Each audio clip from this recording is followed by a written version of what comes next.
Well, welcome everyone to another version of the CEO Roundtable.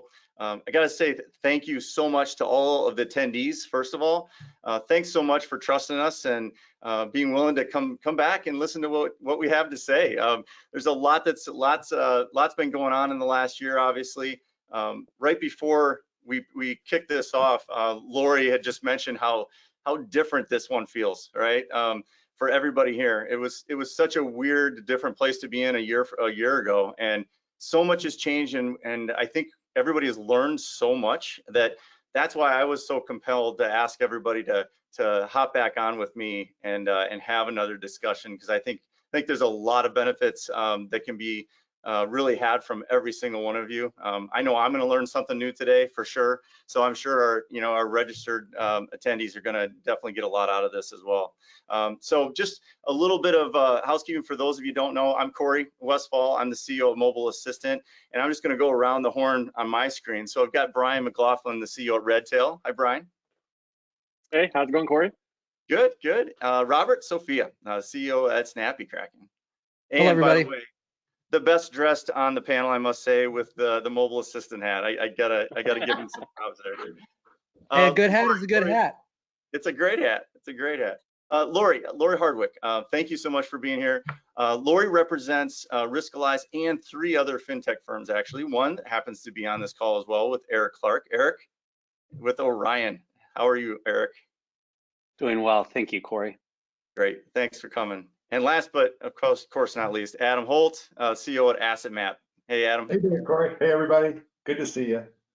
Hello. Great. I'd be remiss if I wouldn't also say thank you to Craig Iskowitz. Craig is going to be doing our live Twitter coverage today, and Craig does an amazing job of also doing the follow-up recaps of these meetings. He's done. This is the 5th roundtable we've done. He's done all the previous 4. He does a great write-up on wealth management today. So make sure to check that out after this too for some really great takeaways. Okay. He always makes us look very good, which is why I love having him on here. Okay, so the format today, very different for those of you that are joining us that haven't been on one of these roundtables before. It's a little unstructured. It's definitely not a PowerPoint type of presentation or webinar. What I'm most interested in doing as kind of trying to MC this is to just let the panelists here really talk about their experiences and share those amazing, amazing things that they've learned over the last year that I think can help a ton of advisors out there. I know from the previous ones, I learned a lot after every one of these roundtables. So I'm just looking forward to really a great discussion today. And so we've got 3 main questions just to kind of keep us on track a little bit. And so the first question that I'm gonna kick this off with is, the toughest business decision that you had to make in the last year. With everything that's changed, I'm really looking forward to hearing what all of you have really decided has been your toughest decision in the last year. And so, Lori, why don't you kick us off with this one? Sure. So, one of the things that COVID kind of threw at us was, and this decision seems easy in retrospect, but at the time it was actually really gut-wrenching as to whether or not to have our national conference at Riskalyze. And, I'm sure everyone else too. But at the time it was, it's hard to lose the momentum in that type of event. And as for those of you who know Aaron Klein, he's all about, it won't hold us back. We can still meet in person. And, as chairman of that firm, I was like, hold up, there is no way we can have this summit in person. So that was one of them. I would say another one was, as we thought about what to invest in, because the world was changing so fast. And as you look at your roadmap, some of those things really didn't seem all that important, given the COVID situation. And so we really had to double down on things that we knew would matter for advisors to really connect with their clients digitally. And, versus doing some of the other things that had been on our roadmap, which were, additive advisor tools and that type of thing, and some things for home office broker dealers. But we knew at that moment that we had to kind of rethink that and figure out a way to allow those advisors to connect digitally in a way that they had never done before and make those tools, you know, really easy to use. So because we weren't going to be there to help them train up on them either. So those are the two I would point to. Well, those are great, Lori. Yeah. Anyone have a comment? Well, I think we were all going to go to that event, so we were all disappointed we weren't going to see her. Yeah, most of you were speakers at that event. Yeah.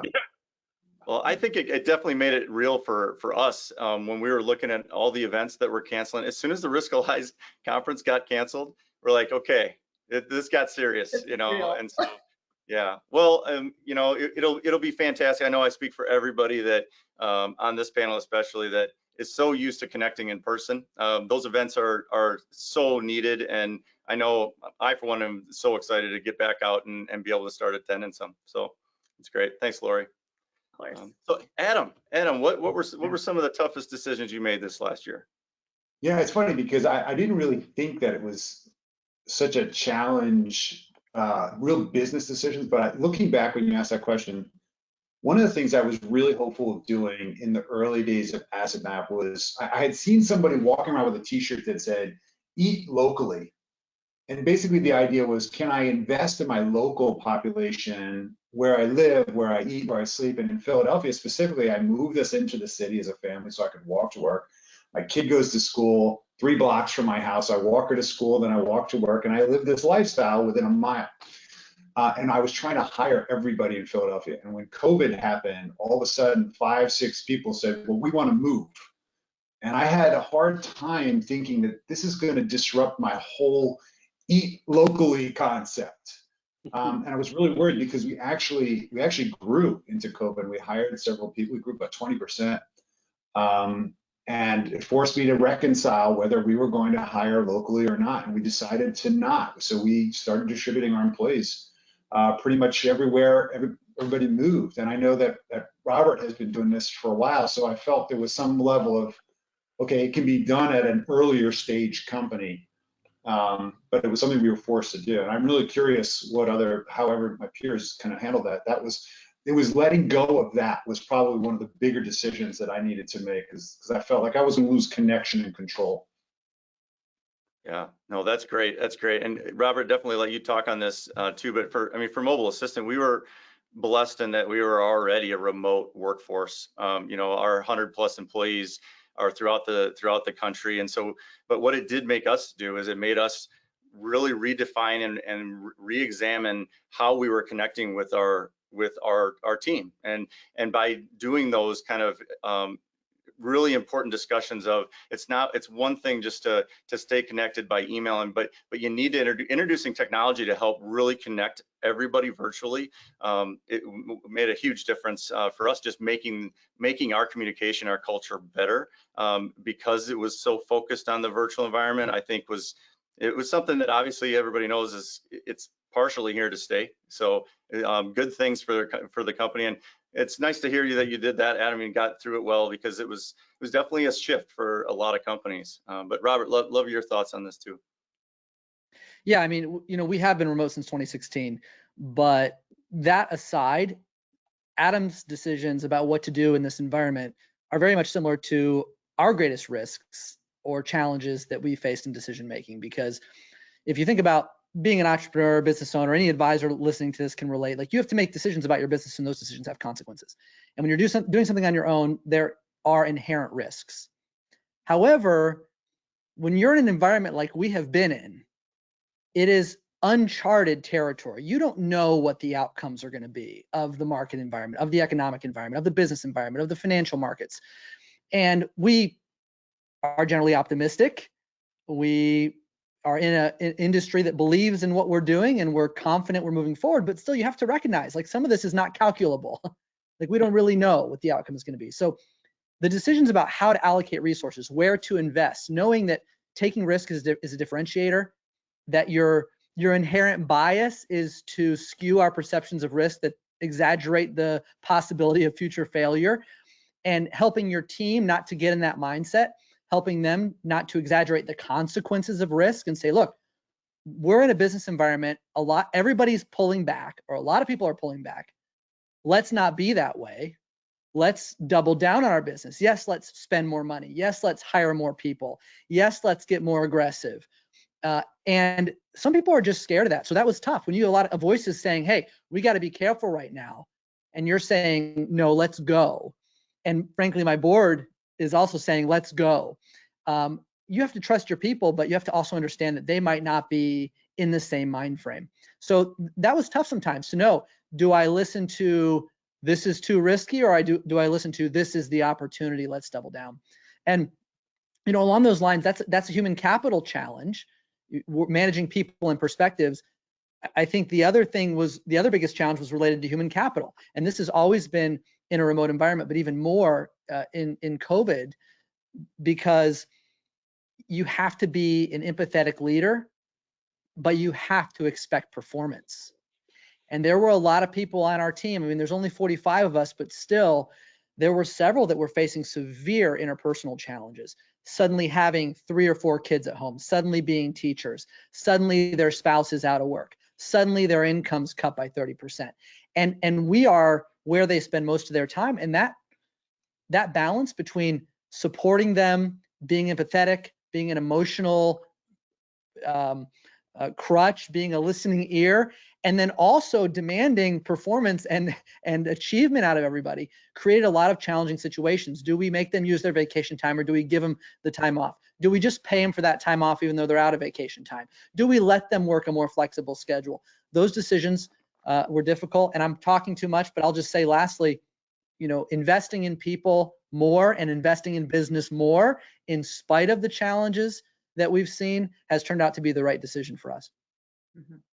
Oh, that's fantastic. Well said. Yeah, I think also one of the challenges we had on our end was our culture is so built with in-person in mind, right? So, I mean, it's always been that way since '03. And to have this instant shift to remote, I'm not going to see you anymore, was a massive undertaking to adapt our culture. I mean, it took months to even get started adapting to the culture. And I think we did a lot with Rob, you said perfectly, and Adam as well, which is, I think was smart by all of us. We probably all put in quick rules and guidelines for all our employees to make it more comfortable for them, right? And I think that was a big win for our culture shift, was to say, look, we are so connected. We're not going to be so much anymore. It's all going to be virtual. But here's the things I can remove from you as an employer. I can remove your concern about your time off issues. I can remove your concern about your work hours, core hours. That went away really fast. Things had to change and rapidly. But that gave, what I heard back from my employees, that gave back a lot of confidence that the business had their back, the business still cared. It was a real proof of the culture that we had built. But now we're adapting to this environment. I mean, because we're like all of you guys. I think I've done 5 trivia nights, 20 takeout Tuesdays. I mean, and none of us expected to be here 14, almost 15 months later doing this as a year in review of how we're still all at home from the looks of it. But trying to transform that into this new modified culture of a hybrid remote workforce. Robert, you started that way. I mean, Corey, a lot of you have it that way. Here I am trying to bring some people back, bring some community back into this. And it's definitely a huge challenge that we're undertaking. Well, I'll just say, Brian, that I know that I personally took your lead on a lot of this stuff early on, and that you were one of the first ones to come out with these virtual events for your team, doing these get-togethers on Tuesday night, the trivia nights and things like that. You were leading the way with those type of virtual events, and now they're commonplace, right? Like almost every company is doing something like that. But I think definitely big props to you, and just it shows how important your culture is at Redtail. And I've seen it over the years and how amazing it is in person. For you to keep that momentum with your team virtually, well done. So. Well, thank you. But for every company, right, the culture is what makes the business survive in troubling times. Yeah. While we didn't take a financial impact, we grew as well. It was great to double down and invest in the business. We didn't have all the expenses of travel, conferences. So all of a sudden, you had cash, you could spend it. And so we were the same as Robert, just, hey, dump it down into the company and this is temporary. And that goes a long way. So making sure that culture is built and strong helps us all. Yeah. Oh, that's awesome, Brian.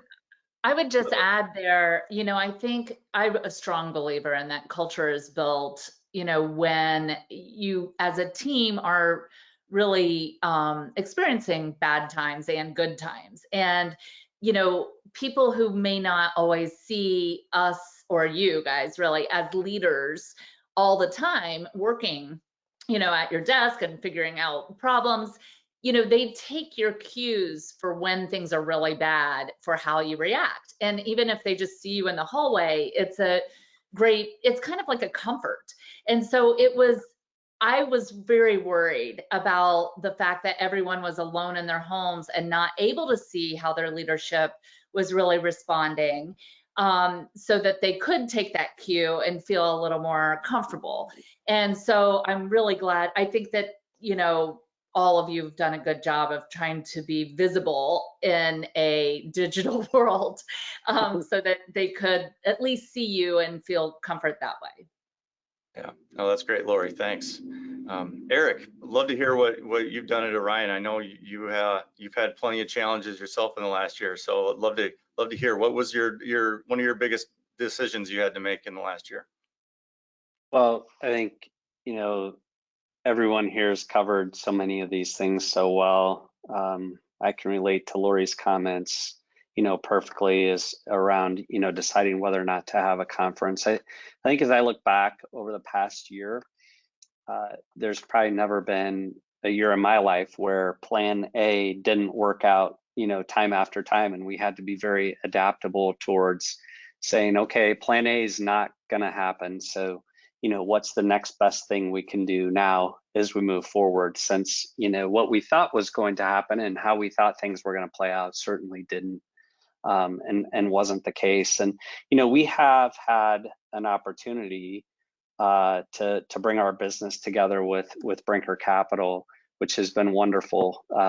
It's been an amazing thing that's come about, right during the midst of this pandemic. And we've more recently had the opportunity to bring together our team with the team at Hidden Levers. And, I think that anytime we're faced with challenges, the one theme that I'm hearing from the panel here is that, it's so easy to pull back and just retreat. But if we look for those opportunities to move forward, they certainly exist. And we can, if we're willing to adapt to change quickly, look for those opportunities and really, keep moving forward in the face of some significant adversity. I don't know that there's one thing, Corey, that sticks out, over the others, but obviously it's been difficult right from what I would think of as decision one, in that, we had all of our staff working from home.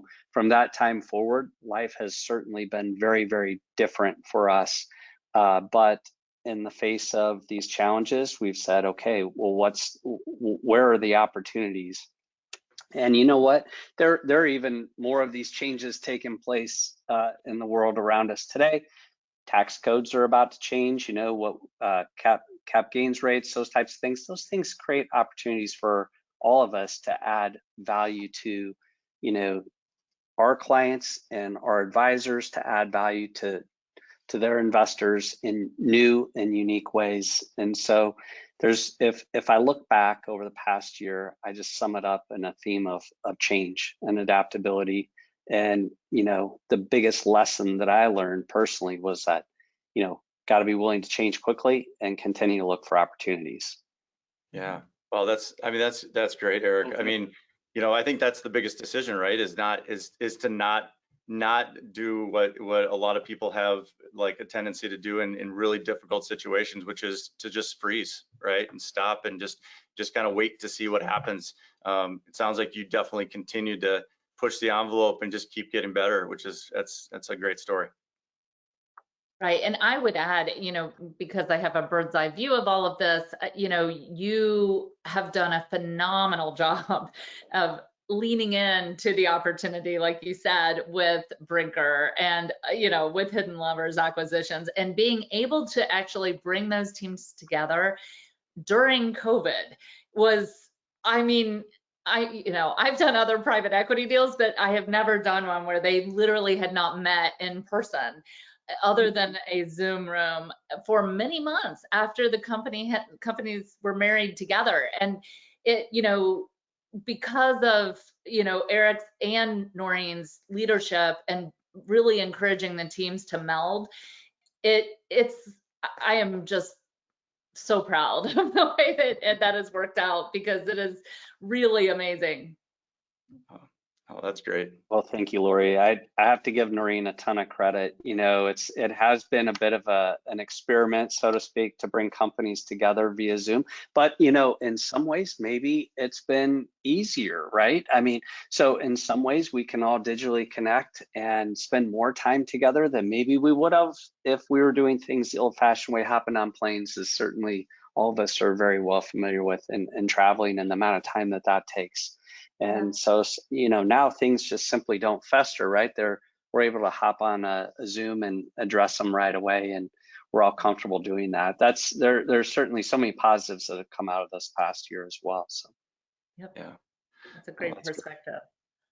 Well, guys, I'll wrap up this first question, I guess, with my comment. Mine's going to be a little bit more personal, just because when I thought about this question, we've had a lot of tough decisions to be made at the company, and I feel like we've done very well this year too. Clients needed us for client meeting notes more than ever, right? Whether those were phone calls or virtual meetings, they still had to document their information they were gathering. But I know some of you know me very well personally, and so this won't come as a shock. But some people on the attendees here don't know. So my CFO is my wife, Stephanie.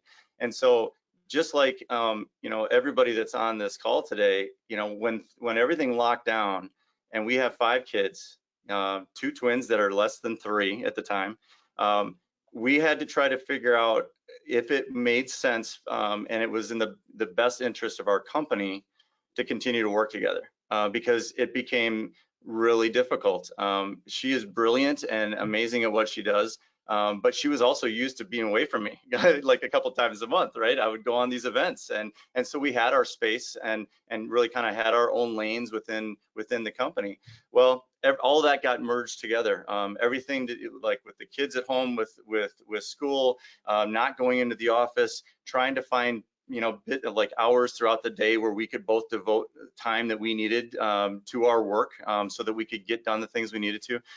We really had to really think through it, if it was good for our company, and if it was good for our relationship. I want Mobile Assistant to be the most successful, but I also love my wife, right? I want our marriage to be successful. So that was a big decision, and and I'm really proud of the fact that we made the decision to tough it out and to figure out ways to make that work. And I'm so glad I did, and she did, because she's brought so much value to our company. The word this year is alignment. And I tell you, that's what she's done an amazing job of tying all of our different client service and client success teams and transcription teams together, where we really are working as one team now. And I can honestly say I don't know that I could have done that myself. I have some good talents, but one of them is not detail. It's not organization. And so because of that, having her as part of our team has been essential. So that would be my toughest decision that was made on our end.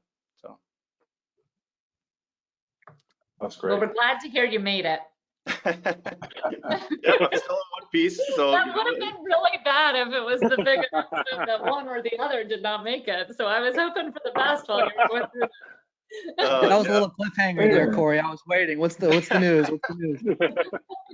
Wait, her story is something different. She said something completely different, Corey. Let me read you her response. Yeah. You might not want to look at the comments on the Twitter feed here. Maybe there's something I don't know. But well, okay. Well, that was great. Great way to kick this off, guys.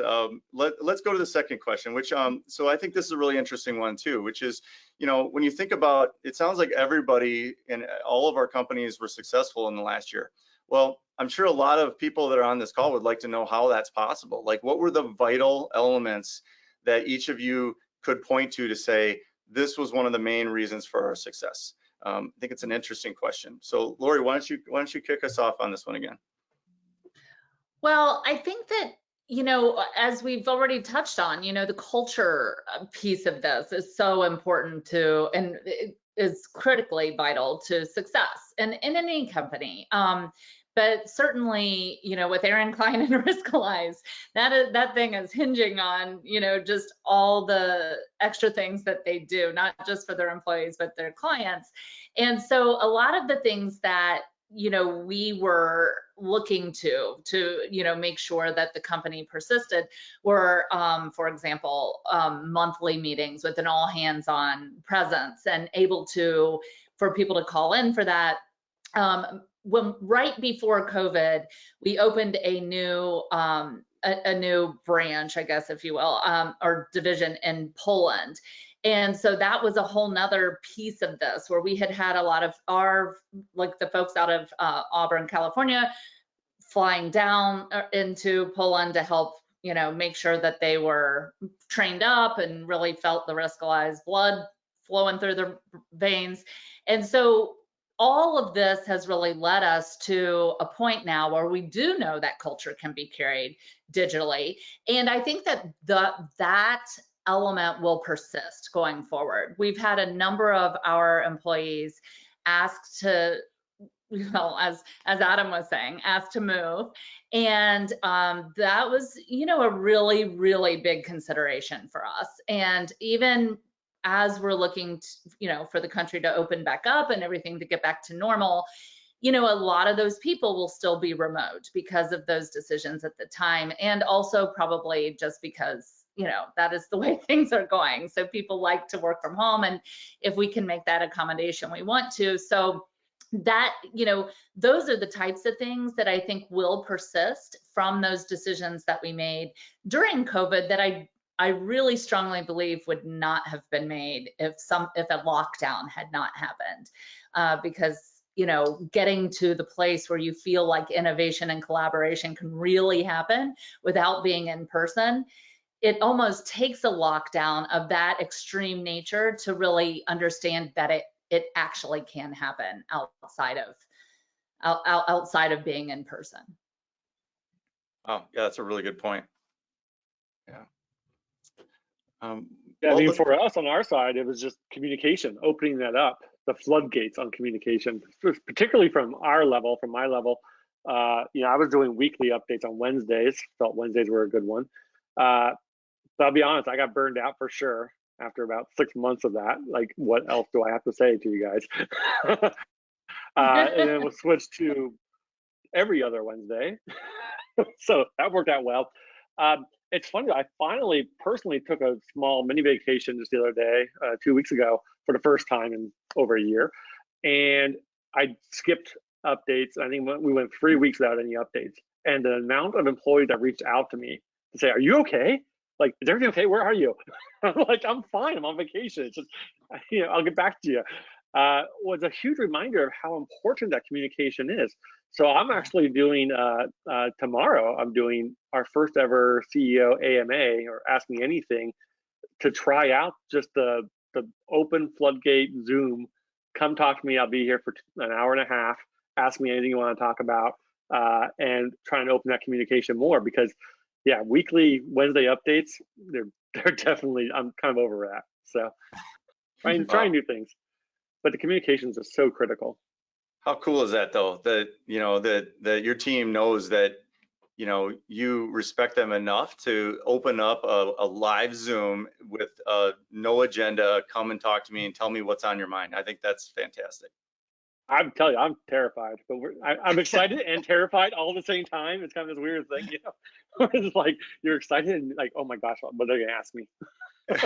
Yeah, I think Brian's spot on with communication, and, you know, making sure that the communication is solid around the strategic goals and objective is really important right now, because you've got everybody working from home, a dispersed workforce, and I think that you know, it's super important to make sure that communication's tight around strategy. One of the things that we did last fall after we brought our company together with the Brinker team is that we went through the Traction EOS exercise, the book that's written by Gino Wickman, and that has been incredibly helpful for us to make sure that we have alignment on strategic objectives, mission, vision, values, all those things. And then the things that we're working on right down to our team levels, tie back into that overall strategic objectives that we have as an organization. And I think that's what's been really critical for us to continue to make forward progress during this unique time where we're all, working remotely. Nice. Adam, how about you? What's worked this year? Yeah, vital elements basically to your success, because I know you guys have done so well in the last year, and you've grown. I mean, 20%, that's fantastic, and so there's definitely got to be some elements maybe you can point to that to share with everybody. Yeah. I mean, the business grew way more than 20%. I think that the number of people we added in this crazy thing, and just to kind of tack on what I know many of you have said, well, I can relate totally, Brian, to burnout. We do Monday morning stand-ups for the entire company for 15 minutes, and I find them getting shorter and shorter and shorter.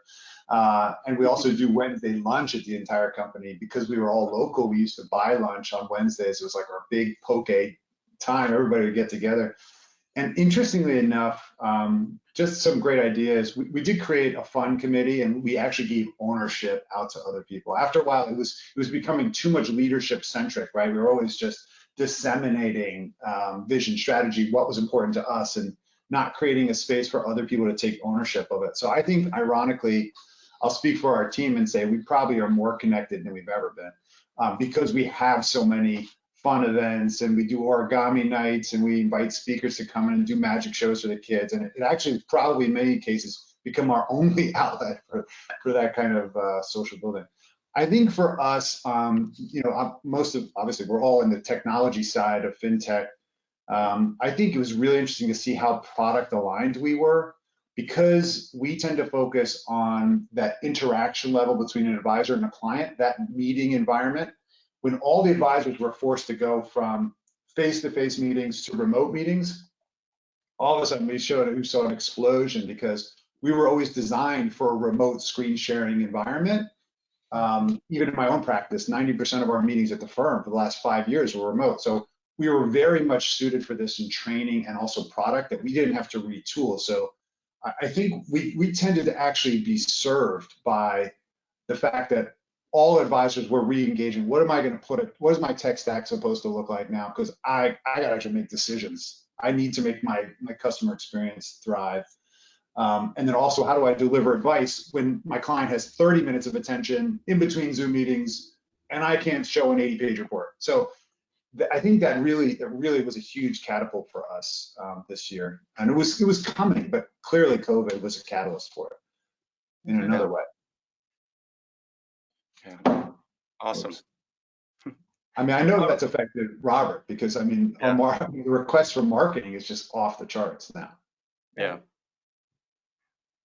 It's a good lead-in for you, Robert.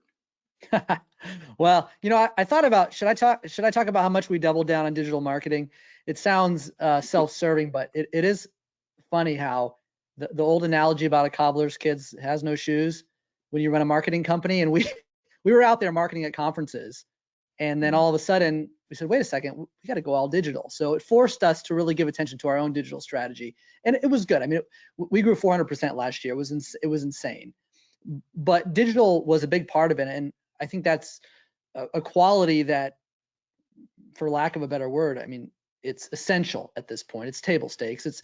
If you don't have a business that can market just as well online as it can in person, your business is fragile, and the environment has proven that. And that's where I think the quality of resilience it has become really evident, like who has it and who doesn't, because the world didn't get any more forgiving. It didn't get any easier.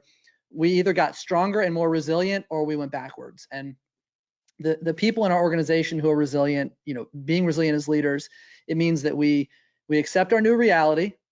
It doesn't matter if it's less appealing than it was before. We can fight it, we can complain about it, or we can do something about it. We can accept it and put together something really good out of it. And that's what we've done. In fact, one of the things we did in hindsight, I had no idea how valuable it would become, but I'll plug it. This is Snappy Kraken's Vivid Vision, and it's based on the book Vivid Vision by Cameron Herold.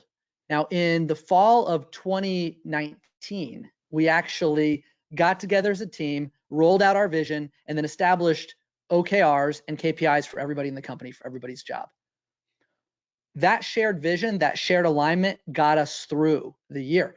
I don't know that we would have been able to achieve so much if we hadn't gone into the year so perfectly aligned. And Eric mentioned alignment too. So when I look at the most important qualities, one of them, we always kind of knew marketing is really important. Resilience is really important.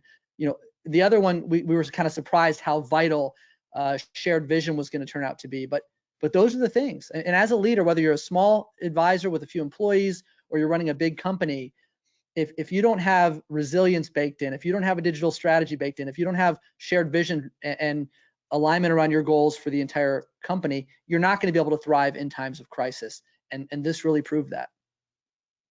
Oh, that's good. And I mean, if you think about like the challenges advisors face, even though the environment's different and they're not able to see their clients in person, a lot of times their challenges are still the same though, that they faced when they were going to conferences and learning about the different technology that could help them. So all of a sudden pulling those events off the table, and there aren't those meeting places to come and see what the newest, coolest technology is that can help them to solve problems. Like us as fintech firms still have to find a way of communicating with them and to communicate our message, because every single one of us, I know, has a solution for a problem that advisors face. And just because they're not going to an event and we're not going to an event, that's where the digital part of it became super important for us too. We got into the digital marketing space last year for the first time ever. Best thing we ever did, and it will be there forever now, because it has been so successful. But it's just another touch. It's another way of trying to communicate with your clients. It's great. So, well, I'll wrap this one up again. For me, when it came to the different reasons for our success, it actually came about because of us really concentrating on building a client success team. Up until now, we actually didn't have a client success team. I was so I guess I simplified our service so much because it is such a simple service to use, right? Advisor gets out of a meeting, they use our app, they hit the record button, they use a template that walks them through it, and they document it, they speak their notes, okay? They get them back, they go into Redtail, like simple. And I oversimplified it though, I think, from a client experience standpoint, because what I found is that when we started building a team that could help advisors to really lay out what their workflow is, what their process is, and then understand how we can best fit into that process to help them. When we started doing that and we started adding team members to really take the time to spend a half an hour with every single customer that comes on, right? It made a world of difference. Now we're working with not just individuals, but working with teams, because it isn't just the individual advisor that needs to document. They're documenting for that client interaction, but they're also doing that to communicate with their team. And so that's the one thing I'd say that we did in this last year, is to really build out our client success team, and it made a big difference for us. Great. Well, last question, and this has to do with really the business shifts that everybody sees. There's kind of the obvious ones, obviously, right, with the virtual environment. But love to get thoughts on what have you seen in the last year, and what do you see as some of the biggest opportunities and shifts in the way people are thinking, and how they're interacting with each other from a business standpoint. Adam, why don't you kick us off on this one? Okay. So, by the way, and I can relate to what you last said on the customer success side. It's instrumental. We doubled down on that team as well, and literally making sure advisors learn new habits is critical. Otherwise, they purchase aspirationally and then they don't execute, and then it's the failure's on our back, I think. So, committing to customer success is just so essential. As you guys know, I tend to think maybe too forward, but what I think is going on, especially for financial advisors, is the production value that we need to add to the way we deliver financial advice has to really step up. And what I mean is, if you think about it, many of us have been sitting at home when we're not working, watching Netflix or the next 15 series we might never watch. We're watching reality television shows. We're on reality TV all day long, literally watching our Speak for lives. yourself, Adam. Okay, sorry. I think my average meeting is Reality TV. I'd love to this is be. reality TV right now. I don't either, Lori. Don't worry. It's only Adam. Like, don't clump us in with your issues. Oh man. Well, I guess the only problem is I can only mute myself in this reality TV, so I can't mute anybody else like my regular remote. But I think that the reason where that's going is that as delivering a financial advice, our consumers have a very similar situation, right? They're watching highly produced media through their phone, through everything, and yet we're still running meetings with cameras looking up our nose and no lighting, and financial advisors are delivering advice this way when the standard expectation of how you deliver video media is kind of like overwhelming. And so why that matters is because I think we're going to need to see a whole bunch of advisors step up their video delivery and their message and what they show on screen and how that works interactively and engages people, as opposed to is a continuous presentation of maybe I'm like not paying attention anymore. So I think the point is that we all need new skills as in the financial advisor space. How do I present in a way that's going to actually create engagement while attention span is getting compressed and there's a lot of competing needs for that attention? So that's this idea of how do I increase the production value of advice delivery specifically, and that's a challenge for all of them. That's the big, I think that's what I'm focusing on. Yeah, I mean, I'll add to that, Adam, just that like the word that comes to mind for me for advisors is flexibility, and flexibility in the way that they interact with their clients, because things aren't going to be just back to normal. There's going to be a new normal, and it's going to be in between. There's going to be clients that want to meet virtually still, maybe forever, right? There are going to be clients that want to meet in person, but really being able to have the skills and the technology that surrounds them to make sure they can deliver their message no matter what that client expectation is. If you want to meet virtually with me, great. Like, just make sure that you can still make that presentation, professional, and you're prepared for it, and you're flexible with what the needs are. So I think that's great. Good stuff. Brian, how about you? What kind of shifts do you see? I think I talked about it last week a little bit, was the shift in this great migration happening. It's kind of interesting. And of course, because I'm in California, I see it. I mean, I had a friend who just this weekend was telling me that he needed to move some stuff to Texas and to rent a trailer, not the truck. One way was $3,000 at U-Haul, something like that. Something that's normally like $200, $300. I mean, you're still driving it yourself and pulling it yourself. But we're seeing this massive migration out of California and other places. And, I think all of us have seen that with employees relocating and moving closer to their families and so forth. But I think that what I see as an opportunity here is for advisors really to upgrade their operational process, their operational development, because their clients are now going to shift. So you have two things going to happen, I see. One is, sure, you have your client maybe in LA or in Bay Area or something like that. Now they're in Illinois, or maybe they're in Indiana or they're in Iowa, whatever. You have tax changes, a whole bunch of rule changes, everything's going to change, but they're also still going to want to work with you ideally. And so you need to enable your business to be ready for that move. But the flip side, if you're like an advisor in Iowa, well, you're having people coming in, and maybe they want to work with a local advisor, but they're going to expect the big city kind of feel probably. So you need to have that tech game ready. So I kind of also think of it as like here in California, just in Sacramento, my wife and I will always kind of harp and say, man, they're working on the roads now. They've had 14 months to work on this. Like, COVID was the best opportunity. There was no traffic for a while. And, I think of it the ssame way with the business for advisors is you have this chance and you still have a chance.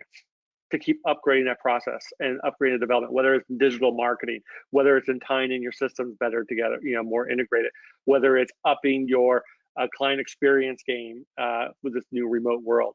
Because yeah, not everybody wants Zoom, not everybody wants to come in person, whatever. You have to now customize everything to those preferences. Something that we've always been talking about for years is now really critical to your business. So just getting everything lined up, I think it's going to be a huge shift for them and a great opportunity as well. Mm-hmm. Yeah, when you mentioned this last week on the podcast that I was on with you, Brian, that you mentioned something that made a lot of sense, which is because it's almost like it's the fallout from companies deciding they're okay with virtual workforce, right? Well, because of that, you have somebody that worked at GoDaddy, that had to go into an office every day. All of a sudden, they're being told you can work 100% remote if you want. Okay, great. I'm going to go move back to Indiana, right? But I'm still going to be working. I still have my job. That's the shift it made a lot of sense when you said that that's where the advisors definitely got to be on top of their game as far as connecting with their clients to understand that they, even though they might be moving locations, they're still going to want to be, they're going to want to be connected with you as their advisor. Yes. So that's good. It's a great point. That's definitely going to be their preference. If you can deliver the service and the digital ability for them to do that, then you'll keep them, right? Otherwise, you will probably lose that client to somebody local. Yeah, that's great. Lori, how about you? I think that advisors, especially during this past year, did a lot of reassessing of what tools stack or, in their tech stack they really needed. I think they actually had a moment to finally breathe and think about, have I even, well, research shows of all the different tech stacks that advisors have, and that's, between 8 and 10 different applications on average. They only use about 5 to 10% of each of the app stacks functionality. And so I do think that as we look to the future, a lot of those advisors who kind of did a annual review, if you will, on what technology they're using today, is that actually serving a purpose for where they are in their practice today? And a lot of the companies, I know you guys all included, are continuing to grow your platforms out into other things and expanding them. So where are there overlapping tools that maybe they don't need to be paying for 2 or 3 times? So I think you pair that up with what we've talked about around advisors and clients, probably not always shaking each other's hand anymore, and having some kind of hybrid solution where they're interacting, virtually, and trying to figure out how they bring kind of a system of engagement, if you will, to their client, so that in the palm of the hand, the client can identify with that advisor and get the information they need. So they're not always having to pick up the phone and ask. Obviously, the younger generations, nothing irritates them more than having to pick up the phone and ask their advisor something. They don't understand why it can't be in the palm of their hands. So in this age of kind of like hyper personalization and building these systems of engagement that bring your clients back into that digital interaction, even though you're not necessarily there, you're able to kind of overview where their activities are. And so I know that's a very long answer, but I do think that there's a lot of really cool things happening in fintech. And I mean, all of us who look at that Michael Kitcett's map every time are like, oh my God, every time I think it's going to be a little less dizzying because of all the acquisitions and consolidation going on. And every time I'm just like, this is ridiculous. But for all that to be said, I do think there's an opportunity for all the advisors to really take stock in what they have and figure out what they need as they're growing as a practice. And do they really want to have, do they have the right tools at their disposal to really grow? Well, and Lori, one of the things that I can guarantee you, there's hundreds of advisors on this call today that just listened to you and just thought to themselves, well, how the heck do I do that, right? And when I've had that question posed to me, it's, you know, it's really very simple. Leverage the companies, the fintech companies you're using, because like every one of us has, we've been talking on this call today about client experience and building our client success teams and how important that is. Well, those teams are all in place with all of our companies to help answer those questions for the advisors. Great. So I love your comment. That's what I would just kind of piggyback on that and say, tell advisors, like, leverage the firms that you're using. You know, get a hold of your Redtail rep and say, listen, I want to build a workflow like that's going to help me. How do I do this? And so that will help advisors a ton if they just realize that they're not in it on their own. You know, we're all here to help them too. So. Yeah, and realize the fact that they're just really scratching the surface for most of the software that they already have at their disposal. Yeah, sounds great. Let's see, Eric. Yeah, you know, Brian's comments around client experience and upping that game reminded me of a book that I read several years ago by Steve Yastro called Brand Harmony. And Steve, you know, emphasized the importance of creating harmony across all the different phases of, you know, a client's interaction with your service or your product offering. And, you know, I love that book of creating, you know, brand harmony within our businesses. And certainly it's applicable to advisors as well as they look, you know, at improving their client experience. And I think as we look forward, we've got to have, you know, not only brand harmony, but we've got to, as we improve our client experience, but we've got to have an eye towards improving investor behavior as well. I think that, you know, inside of our industry, we've done a really good job of, you know, solving the investment problem. For the most part, these strategies work. You've just got to make sure that you stick with them. And I think that as we look at improving our client experience, there's all kinds of great technology out there that you can use to drive better investor behavior as you create that elevated client experience. I think Brian is spot on. You know, these clients, they're moving everywhere right now. Our employees, our team members are moving everywhere right now. And we take with us those expectations, you know, from our previous locations and our previous vendors.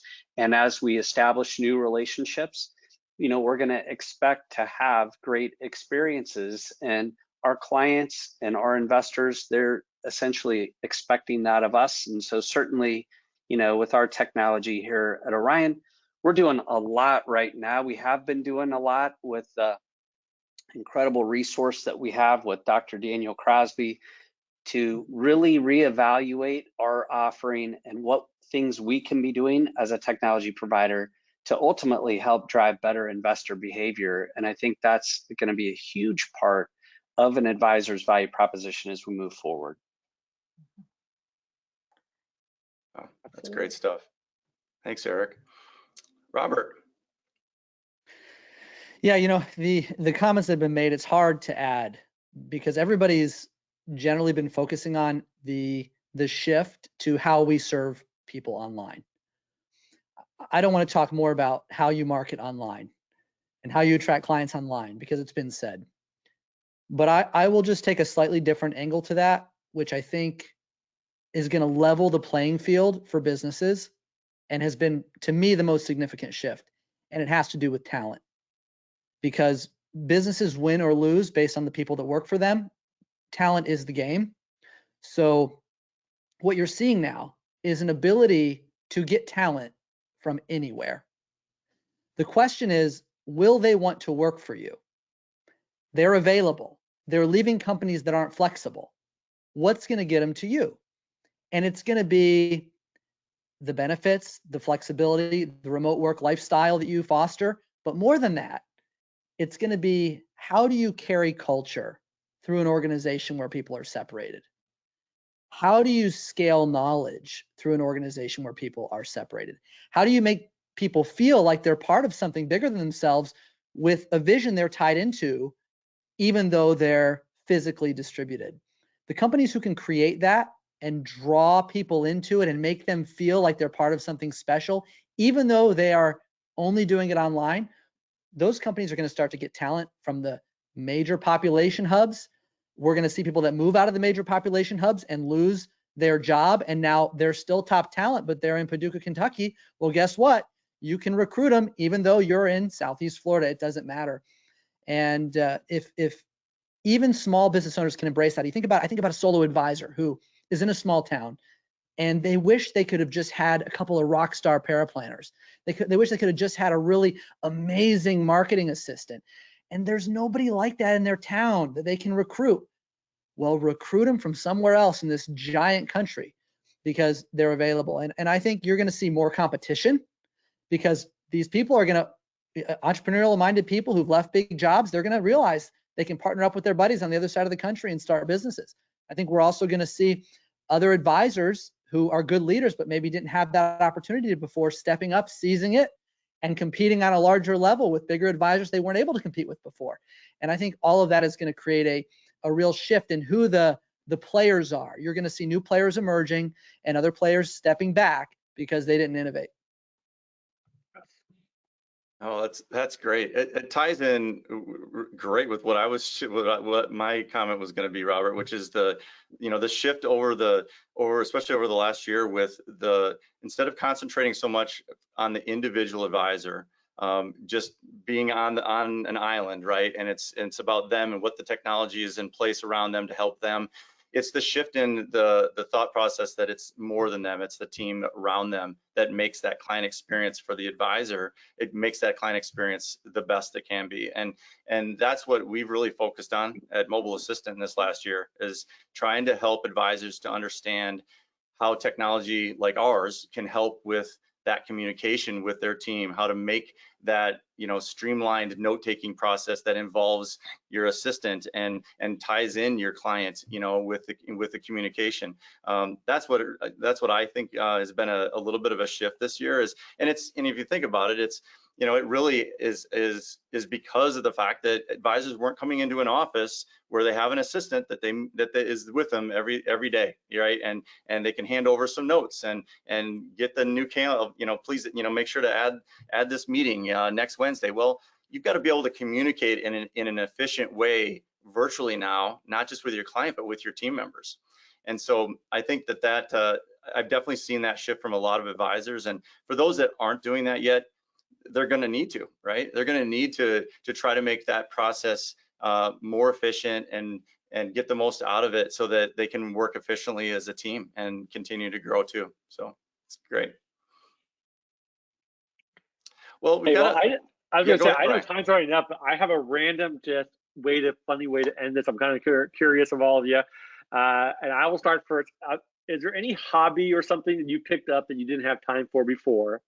Or something different you're doing in your life, because that is one thing we talked about, was it changed our schedules, right? I mean, I know I'm more of a night owl. Most people know that I'm a night owl, and I think I shifted actually to less of a night owl over this period of time. But anyways, my hobby that I picked up was programming Christmas lights, for the house mega tree show.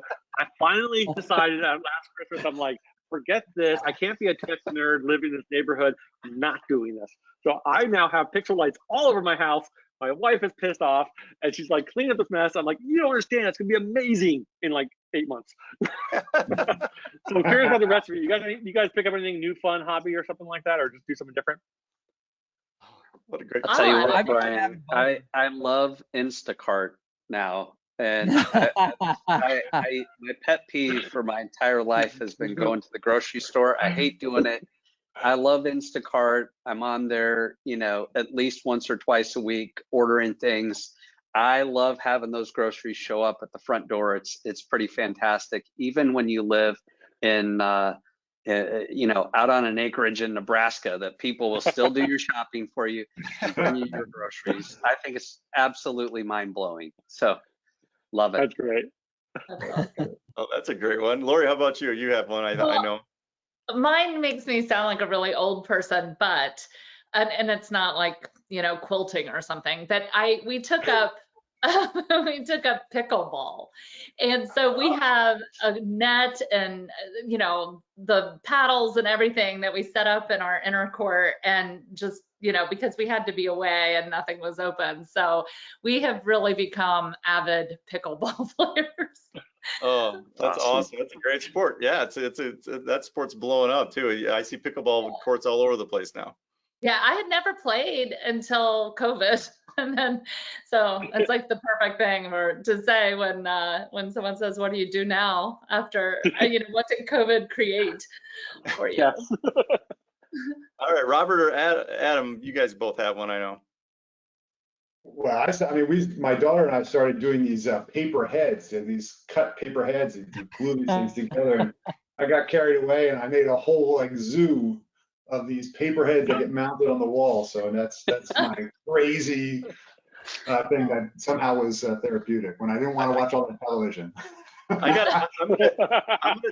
gonna top that because in the middle of the lockdown, I got on a Zoom call with Adam, and he's in his office literally throwing footballs to a cutout TV box with a Philadelphia Eagles helmet on it, and he's literally throwing this thing. He's talking to me. He's going and getting it, bringing it back. That was like his new pastime. So don't tell me that's the only new pastime you got, Adam. That was amazing. Robert, bring it up. How about you, Robert? Nothing that interesting. I just do a lot more boating these days, like fishing, boating, getting outside and doing safe outdoor activities with my family has just been, what I've been focusing on. But I will say, after all this time, I've had a real itch, and I'm just for the first time, I ordered a big canvas. I'm going to take up painting again. When I was a kid, my grandmother was an artist, and she taught me how to paint. We painted a lot together until I was about 14, and I lost interest. But it's been like in my blood and nagging me out. So my wife wanted to buy this big piece of art, and I said, no, I can paint that. So I'm actually taking up painting again. So that'll be interesting. Once I finish it, I'll post pics. Cool. Awesome. Good for you. I wonder how many things that we grew up with like that, right, that have come back into the fold because all of a sudden you're at home with nothing else to do and you're with your family full time. I can give one. My daughters decided they wanted to start playing backgammon because my dad, I played backgammon growing up with him for years, and so I started playing backgammon with my girls, which was a lot of fun. Something I never really wasn't on my radar. All of a sudden we're in the house. What should we do? Well, let's play some backgammon. So that was fun. So that was my one thing. I love it. Awesome. Well, that's great stuff, Brian. Well, hey guys, thank you everybody so much. Thanks for everybody that attended today. But thank you every one of you on this roundtable. I got to say, when I invited everybody a year ago, we really didn't know what was happening. We didn't know what was going on. It was a really nervous time for everybody, and this group gave me some a sense that we were doing something that was possibly going to make a difference in somebody's life when it came to just what we thought was working, what was working for us as we were trying to transition to remote, more remote working.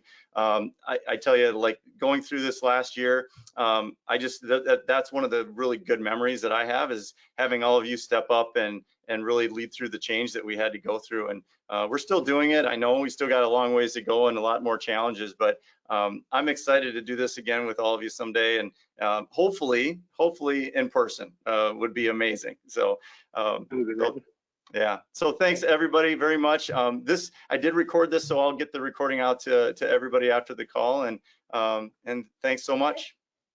Thanks, Corey. Thank you, Corey. Bye, everybody. Bye, everybody. Thanks. Be good.